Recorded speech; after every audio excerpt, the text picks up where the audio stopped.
I feel really honored to be invited here, and thank you very much for this opportunity. No, I am actually completely at a loss of what to talk about. I usually go around and give lectures on postmodern art theories and aesthetics of the loose. But this time I was preparing on aesthetics of the loose for this lecture, and my daughter Yuna Lee, some of you might know her. She said, "No, don't talk about art theories, that's boring. Talk about your own work." And my response to that was, I really don't have anything to say about my work, because they don't have stories. And then I was talking to Harlan last night, and he says, why don't you talk about yourself, career or whatever. Yeah. On that note, I think my career as a sculptor started right here in Vermont Studio Center, doing MFA. I was thinking, that was 2002, so I'm now 69, so I was 54 or 5, and I finally ended up here thinking about my art career and my artwork and what to do next. First few weeks I spent here was actually struggling myself about what to do next. I was a serious painter, not very good at it. I knew it. I was pretty good, but I know when I think about masters like Matisse, Picasso, whoever that I can think of, the masters, I was questioning, would I be as good as them or better than them? I thought, not very good chance. So I was basically intimidated by their masterful work. But when I think about sculptures, I didn't do really serious sculptures at the time, because sculpture kind of came easy to me, and I thought the medium was kind of limited to express my deepest philosophical thoughts and things like that. But when I think of other master sculptors, I was not so intimidated. So that's when I decided, okay, now I'm 55 years old, I have to decide one way or another. So I decided, okay, I'll be a sculptor from now on. So that's right here, 2002 or 2003, I became a serious, full-time professional sculptor. And that's how I started out. And I've been working very hard at it, producing about 50, 60 pieces a year. I'm still doing hard work. About my artwork,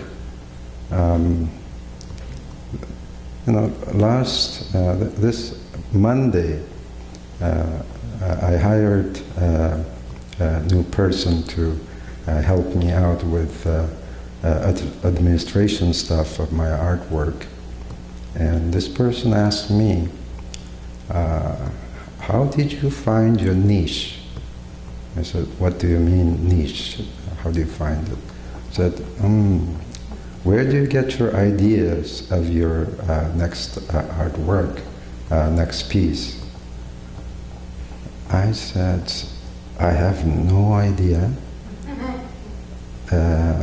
because every time I have some brilliant idea before I go to studio, or on the way to studio, or in the studio, if I have some brilliant idea, I try to make it the way I designed, oh, it would be perfect. It would be like a brilliant. But every time, if I had a design before I work on it, it becomes failure. I don't know why. It just doesn't come alive. My criteria of good piece, at least for myself, is that piece has to come alive and talk to me alive. And I think that every good artwork, masterful artwork, is something that it comes alive, whether it's a painting or sculpture, figurative, non-figurative, abstract, what conceptual, whatever. I think that, at least to me, the piece has to come alive in the effective way. Even the conceptual work, there's some great conceptual work. I don't generally connect myself to conceptual work, but there are some really good conceptual work. Then I feel it. It comes to my body. It's through my eyes, through my ears. It comes to me, make me feel, rather than, oh, this is some good idea. Oh, this kind of tantalizing ideas. Rather than ideas, it has to come to me bodily in an effective way. Because I cannot talk about my work, how it's happening. It's just, it happens. It is happenings. It's, because I do mostly, until now, I don't know where I'm going to go next, but mostly I do figurative work. And then I do use models. And when I work with the model, for the model, it's a wonderful job because we have a little chat, and or she may give me a little gesture this way, that way, or we generally talk about life, whatever.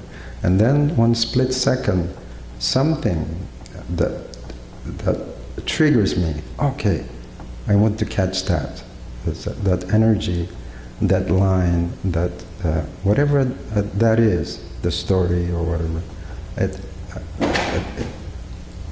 And I catch it, and then I started working with my sculptures. And then from that point on, my sculpture carries me rather than me pushing something into the sculpture. It's happening there. It's an encounter there. In the beginning, it was an encounter with the surroundings, with the models. It's an encounter. But after that, it is encounter with my own sculptures. I try not to interfere too much. My hands and my eyes and sculptures, they work together. And at some point in time, I feel, oh, okay, this is okay. Sometimes, I finish my work and it wouldn't speak. It just dead. Then I start destroying it. And at times, when I was destroying it, it started talking to me. A good example is, I don't know if she showed you or not, that's Waiting for Godot number 3 was a good case. I was making pretty realistic 2 figures, and then it didn't come alive. So I started destroying it, and then all of a sudden it started speaking to me. So there it is. And also, for me, the sculpture or whatever the artwork stands on its own, having its own life. I think it's similar to, it suggests the different world, a different world from the world that we are habitually living in. Our world is such such a way it's ordered, structured. As soon as we're born, we have our names, and we have our family, and then school, and society, and jobs, and money. So everything is structured for us. The society, I think, it needs that to control human species, to live in a certain box. So something like now it is capitalism. Money is controlling us.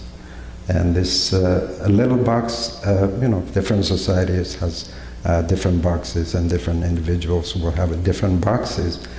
But these boxes that we are forced to live in, the artist's job is to break this apart and get out of it. And in this box, in the language, power,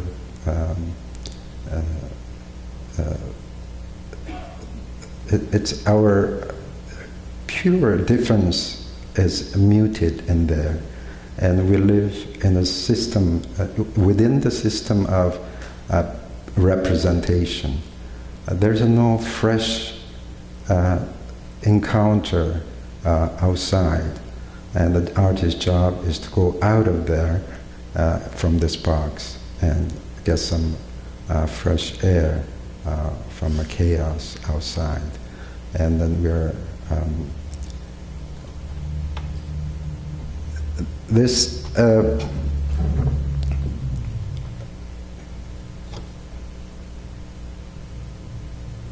okay.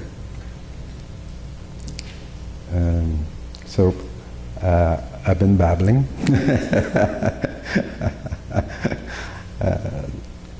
The loose divide the world into different worlds. One is ordered and structured, and our even subjectivities are structured, and the artist's job is to open new doors. For me, it is when I work.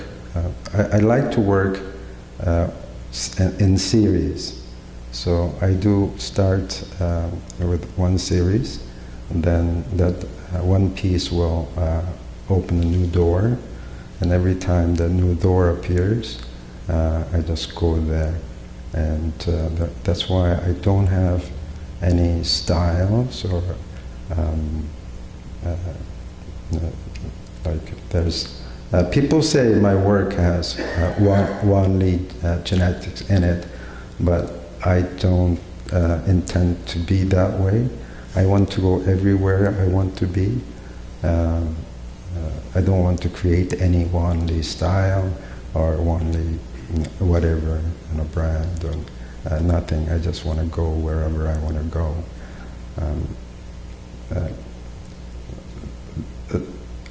I will tell you one story. I don't know if she probably showed the meditators, how meditators came about. It kind of tells a story of how I work. I do every year go to China, and I do workshop there. Sometimes alone, and most of the times with my friend Zhang Fang, and other times other artists we invite to do the workshop. And one year, 2006, we invited two Canadian sculptors and one American sculptor, Lydia. Probably most of you, the staff know Lydia Moscow, and she was there, and Zhang Feng and me. We were working in different studios in a very humble surroundings. And one day, I was working with the one model. I almost finished my work around 3 o'clock, 3:30. And the other model, who was working with the other people, she came and visited our studio. And these two Chinese girls were talking in Chinese, and they were talking, and it became very distracting. So I said to them, okay, can you do meditation? And these two girls, all of a sudden they got into this meditation position, a little different, but it was like magic. It was about 3:30. We had a northern window. The light was coming in, and the time says 3:30. It's afternoon, and these two girls were sitting meditating, and I said, "Hold it, stop right there." And they were doing what they were doing, meditating, quiet. And in about 2 hours, I made this maquette piece of meditators,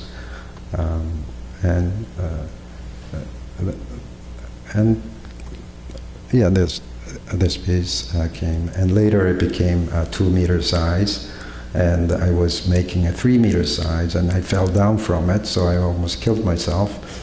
So 3 meter size never realized.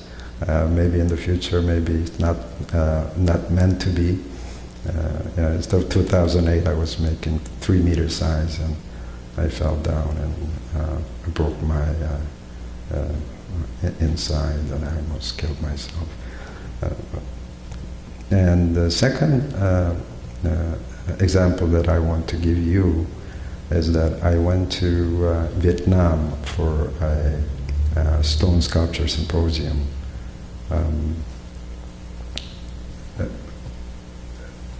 By the time I got there, all the stones are taken, because some of there were about 60 sculptors, and there were about 100 stones, and some sculptors took 2 pieces, 3 pieces, and so I was a little late, and by the time I got there was no stone left. And so we had a big meeting, and okay, let's give up some of the stones that the artist took, more than one. And this Russian sculptor, she said, okay, I'll give up one. And she showed me the stones. Oh boy, they're both beautiful, beautiful marble piece, about 4 meter tall, and just work of art itself.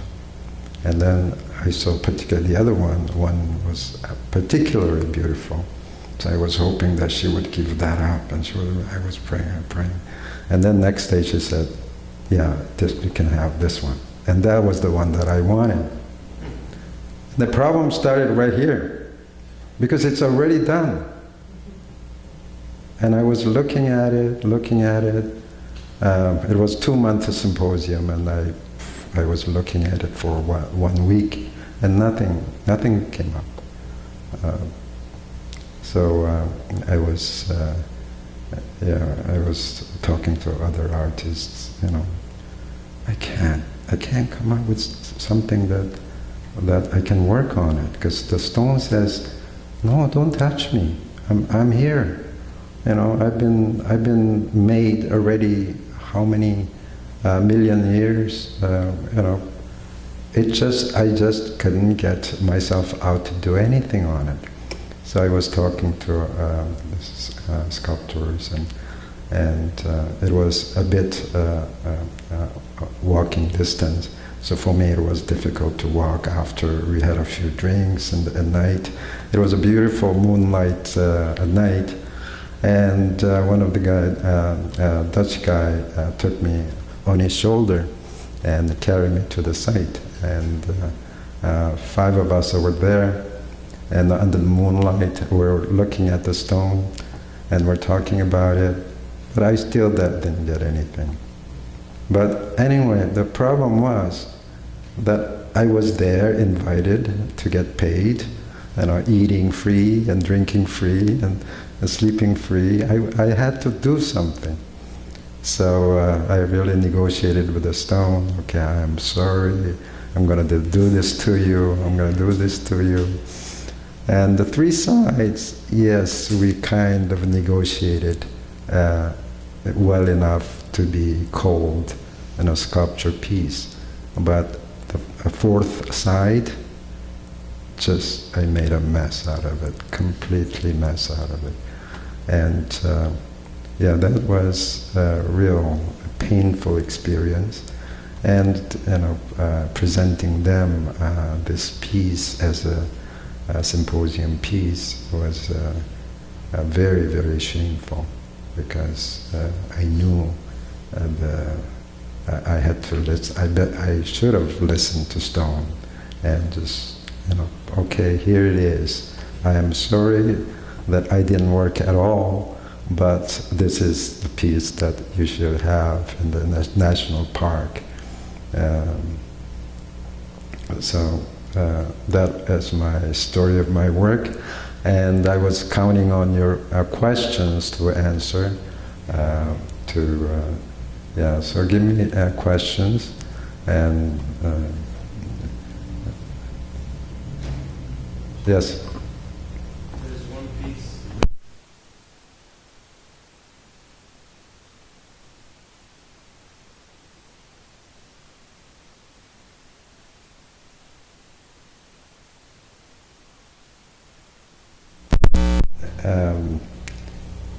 The theme of that event, it happened in Puerto Vallarta, Mexico.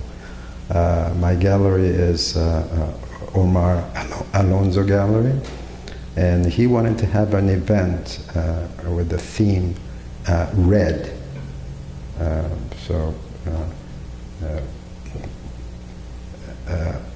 The piece, the material is rice paper.